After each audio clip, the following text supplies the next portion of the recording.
ഞാൻ പെട്ടെന്ന് തന്നെ ഒരു സിനിമയിൽ വരുന്നു, അതിൽ കൂടെ അഭിനയിച്ച ആളോട് പ്രേമാവുന്നു, ഇനി ഞങ്ങൾ ഇനി പ്രേമിച്ച് നടക്കുകയൊക്കെ കഴിഞ്ഞാൽ ആൾക്കാർ ഇനി എന്ത് പറയും, they might not take it in the right sense, ഇത് ഒരു റിലേഷൻഷിപ്പ് ആയിട്ട് എടുക്കണമെന്നില്ല, അങ്ങനത്തെ ഒക്കെ ടെൻഷൻ ഉണ്ടായിരുന്നു. അപ്പൊ ഞാൻ പറയുന്നത് കല്യാണപ്രായം ആവുമ്പം വീട്ടിൽ വന്ന് സംസാരിച്ചാൽ എനിക്ക് ഓക്കെ, പക്ഷെ എനിക്ക് അതുവരെ ഈ ലൈൻ അടിച്ച് നടക്കാനൊന്നും താല്പര്യമില്ല എന്നുള്ള ഇതിലാണ് ഞാൻ സ്റ്റാർട്ട് ചെയ്തത്. പിന്നെ നമ്മൾ സംസാരിക്കാൻ തുടങ്ങുമ്പോൾ പിന്നെ അത് അങ്ങനെ ആയി പോകുമല്ലോ. അങ്ങനെ സംഭവിച്ചാണ്. അപ്പൊ ഞാൻ ആദ്യം വീട്ടിൽ പോയി അമ്മയോട് ഇങ്ങനെ പറഞ്ഞു, ഇങ്ങനെ ഒരു സംഭവം ഉണ്ട്, എന്ത് ചെയ്യണം പറഞ്ഞു. നിനക്ക് ഓക്കെ ആണ്, അവരെ സംബന്ധിച്ചിടത്തോളം എല്ലാം നോക്കുമല്ലോ ആ സമയത്ത്. പെൺകുട്ടിയാണ്, കല്യാണം കഴിച്ചു കൊടുക്കുമ്പം റിലീജിയൻ, കാസ്റ്റ് ഒക്കെ നോക്കും. അപ്പൊ അതൊക്കെ നോക്കി നമ്മൾക്ക് പറയാൻ ഇപ്പം ഗ്രാൻഡ് പേരൻസിനോ റിലേറ്റീവ്സിനോ കുറ്റം പറയാനൊന്നുമില്ല. അപ്പം നിനക്കിനി ഓക്കെ ആണെങ്കിൽ ഇറ്റ്സ് അപ് ടു യു എന്നുള്ള രീതിയിൽ. അപ്പൊ പിന്നെ ഞാനും ഓക്കെ. എന്ത് പെട്ടെന്ന് ഒരു ഗ്രീൻ സിഗ്നൽ കിട്ടി, ഒരു ഡ്രാമ ഇല്ലായിരുന്നു. ഒരു കുറച്ച് ഇതിപ്പോ കേട്ട് കഴിഞ്ഞാൽ ഇപ്പൊ എന്റെ മോളൊക്കെ പറയും എന്ത് ലവ് സ്റ്റോറി, ഇതൊരു രസമല്ല, ഇതൊക്കെ വേണ്ടേ എന്നൊക്കെ പറയും. ഒരു അറേഞ്ച് മാരേജ് പോലെ തന്നെയായിരുന്നു. പക്ഷേ ഇത് അങ്ങനെ ഇപ്പൊ വെയില് കണ്ടപ്പോൾ ഇങ്ങനെ തോന്നി, ഒരു മുരടൻ പോലെ തോന്നി എന്ന് പറഞ്ഞില്ലേ, ഒരു ജാട പോലെ. അവിടെ നിന്നും അതല്ല, ഇതിന് മനസ്സിനുള്ളിൽ ഒരു സ്വീറ്റ് ആണ്, അല്ലെങ്കിൽ നമുക്കൊരു ഇഷ്ടം തോന്നുമല്ലോ, അതെങ്ങനെയാ പിന്നെ ആ സെറ്റിൽ എങ്ങനെയാ? അല്ല, അത് ആ ഒരു ദിവസം മാത്രമേ ജാടയായിട്ട് തോന്നിയിട്ടുള്ളൂ. പിന്നെ നമ്മൾ കൂടെ വർക്ക് ചെയ്യുമ്പോൾ നമുക്ക് മനസ്സിലാവുള്ളൂ അങ്ങനെയല്ല, സിമ്പിൾ ആയിട്ടുള്ള ഒരാളാണെന്ന് എനിക്ക് തോന്നി. പിന്നെ എനിക്ക് ഭയങ്കര ജെന്യൂൻ ആയിട്ട് തോന്നി. His little short tempered and all, പക്ഷെ ഔട്ട് ഓഫ് ഓൾ ദാറ്റ് നമുക്കൊരാള് മനസ്സിലാവുമല്ലോ അങ്ങനെയല്ല, എല്ലാത്തിനോടും ഭയങ്കര ഡെഡിക്കേഷൻ ഉള്ള ആളാണ്. ഇപ്പം വർക്ക് ആണെങ്കിലും ഫാമിലി ആണെങ്കിലും എല്ലാത്തിനോടും ഭയങ്കര ജെന്യൂൻ ആണ്. അപ്പൊ അങ്ങനെ ഒരു ഇതെത്തിയപ്പോ ഞാൻ വിചാരിച്ചു, പിന്നെ ഒരുപാട് ആർഭാടങ്ങളോ കാണിച്ചു കൂട്ടലുകളോടോ ഒന്നും താല്പര്യമില്ല. ഇതാണ് ഞാൻ, ഇത്രേ ഉള്ളൂ ഞാൻ എന്ന് പറയുന്ന ഒരാളാണ്. അപ്പൊ പിന്നെ ഓക്കെയാണ്, അത് അങ്ങനെയാണ് എനിക്കും താല്പര്യം. ആ ഒരു ലൈൻ. എനിക്ക് ഒരു ദീപകിന്റെ സ്ക്രീനിൽ കാണുമ്പോഴും ദീപക് ഓരോ ക്യാരക്ടർ പ്ലേ ചെയ്യുമ്പോഴും എനിക്ക് ഭയങ്കര ഇഷ്ടമുള്ള ഒരു ആക്ടറാണ് ദീപക്. അത് ഈ പറയുന്ന പോലത്തെ ജെനുവിൻ ആയിട്ടുള്ള ഒരു സംഭവം ഓരോ ക്യാരക്ടറിലും വരും. വളരെ ഈസി ആയിട്ടാണ് എല്ലാ സംഭവവും ദീപക് ചെയ്യാറുള്ളത്. അത് ഏത് ക്യാരക്ടർ കൊടുത്തു കഴിഞ്ഞാലും കറക്റ്റ് നമുക്ക് തോന്നും ആ കഥാപാത്രമാണ് ദീപക്, അതുപോലെ നമുക്ക് ശരിക്കും റിലേറ്റ് ചെയ്യാൻ തോന്നുന്ന ഒരു ഇത് തന്നെയാണ്. അപ്പൊ ഇത് പറഞ്ഞപ്പോൾ അത് തന്നെ പെട്ടെന്ന് തോന്നിയത്. ഈ ശരിക്കും ദീപക് എന്ന് പറയുന്ന ആള് എത്രത്തോളം ഭയങ്കര കെയറിങ് ആണോ, എക്സ്പ്രസീവ് ആണോ, എങ്ങനെയാണ്? ആ ഒരു എക്സ്പ്രസീവ് കുറച്ച് കുറവാണ്, അങ്ങനെ സ്നേഹവും മറ്റേ റൊമാൻറ്റിക്സ് അങ്ങനെ പ്രകടിപ്പിക്കുന്ന ഒരാളല്ല. ആദ്യമൊക്കെ നമ്മൾ തമ്മിൽ ഉണ്ടാവുന്ന അടികൾ മോസ്റ്റ്ലി അങ്ങനെയായിരുന്നു. ബിക്കോസ് ഞാൻ അങ്ങനത്തെ ഒരാളാണ്, ഞാൻ ഭയങ്കര എക്സ്പ്രസീവ് ആണ്. സങ്കടം വന്നാലും ദേഷ്യം വന്നാലും സ്നേഹം വന്നാലും. പിന്നെ നമ്മൾ ഒരു സ്റ്റേജ് എത്തുമ്പോൾ നമുക്ക് മനസ്സിലാവും ഇയാളെ എക്സ്പ്രസ് ചെയ്തില്ലെങ്കിലും ഉള്ളിന്റെ ഉള്ളിൽ എന്താണെന്ന് നമുക്ക് മനസ്സിലാവുമല്ലോ. അങ്ങനെയാണല്ലോ എനിക്ക് തോന്നുന്നു എല്ലാ മാരേജും അല്ലെങ്കിൽ എല്ലാ ലോങ് ടേം റിലേഷൻഷിപ്പിലും ഒരു പോയിന്റ് എത്തുമ്പോഴാണ് കറക്റ്റ് സിങ്ക് ആവുന്നത്. അപ്പൊ നമ്മളിപ്പോ ആ ഒരു ഇതിലെത്തി, എനിക്ക് മനസ്സിലായി അങ്ങനെ എക്സ്പ്രസ് ചെയ്യുന്ന ഒരാളല്ല, പക്ഷെ എന്ന് വെച്ചാൽ സ്നേഹം ഇല്ലാത്ത ആളുമല്ല.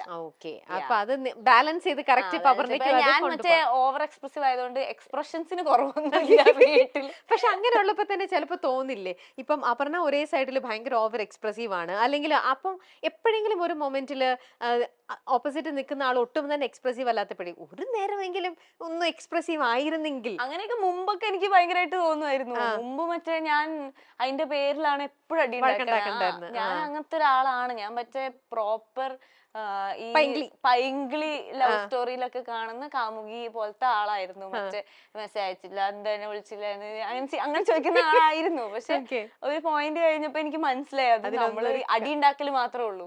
പിന്നെ അത് കൊറേ കഴിയുമ്പോ നമ്മള് ഈ ഇൻസ്റ്റഗ്രാമിൽ ഇതിലൊക്കെ കാണില്ലേ റെഡ് ഫ്ലാഗ് ഗ്രീൻ ഫ്ലാഗ്, അതിലൊന്നും എനിക്ക് I don't feel like it's life. No, at the end of the day it doesn't matter. You have to like എപ്പോഴും ഇങ്ങനെ കാണിച്ചുകൊണ്ടിരിക്കുന്നതിലും ഉപരി നമ്മൾ എന്താണോ അത് കാണിക്കുന്നത്. പിന്നെ വേറൊരു വ്യത്യാസം എന്താന്ന് വെച്ച് കഴിഞ്ഞാൽ, ഞാൻ മുമ്പൊക്കെ റിലേഷൻഷിപ്പ് തുടങ്ങിയ സമയത്ത് ദീപക് എന്നോട് പറയായിരുന്നു, രാത്രി കിടക്കുന്നതിന് മുമ്പ് ഞാൻ പറയായിരുന്നു എന്നെ എത്ര ലേറ്റ് ആയാലും വിളിച്ചോട്ടോ, ഞാൻ എടുക്കുക, ഞാൻ ഫോൺ റിങ്ങിൽ വെച്ച് കിടക്കാന്നൊക്കെ പറയായിരുന്നു. ഇപ്പൊ ഞാൻ പറയും എന്നെ വിളിക്കല്ലേ, ഞാൻ കിടന്നുറങ്ങാൻ, എന്നെ ശല്യം ചെയ്യല്ലേ, അങ്ങനെ എനിക്ക് ചേഞ്ചസ് ഉണ്ട്. പക്ഷെ ദീപകണ്ണൻ അന്നും പറയായിരുന്നു ഞാൻ ഉറങ്ങാൻ പോണ എന്നെ വിളിച്ച് ശല്യം ചെയ്യരുത്. ഇന്നും പറയും ഞാൻ ഉറങ്ങാൻ പോണ എന്നെ വിളിച്ച് ശല്യം ചെയ്യരുത്. അപ്പൊ എനിക്ക് അന്ന് അത്രയും കാണിച്ചു കിട്ടിയത് തുടക്കത്തിന്റെ ഒരു ഇതാണ്. പോകെ പോകെ ഞാൻ എന്റെ സ്ഥിരം ഐ മീൻ റിയൽ സ്വഭാവം കാണിച്ചു. പക്ഷെ ആൾ അന്ന് എന്താണോ അത് തന്നെയാണ് ഇപ്പോഴും. അപ്പൊ പിന്നെ ഓക്കെ ആണ്, അത് മതി.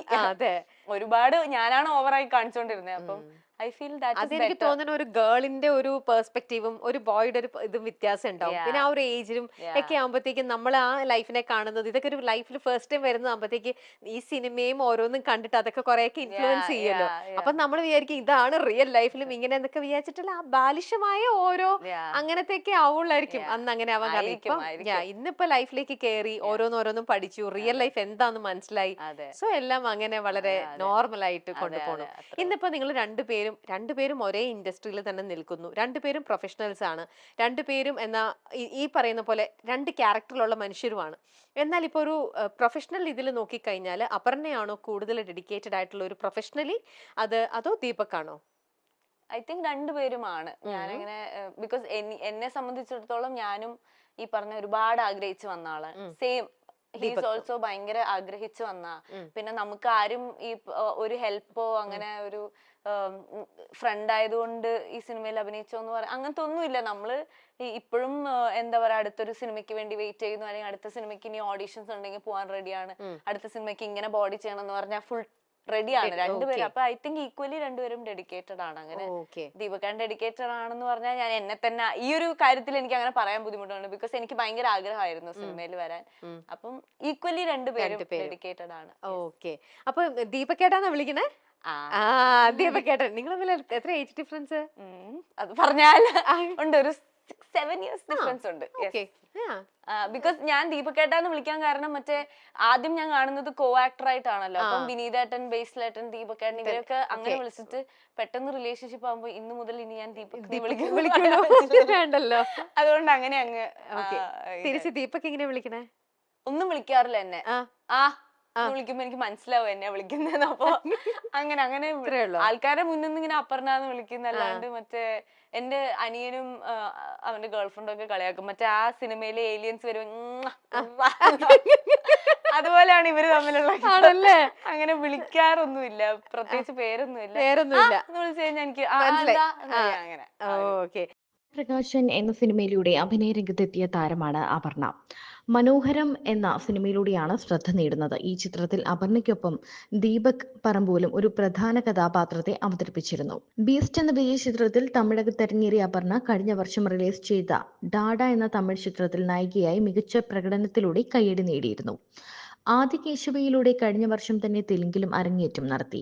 സീക്രട്ട് ഹോമാണ് അവസാനം റിലീസെത്തിയ സിനിമ.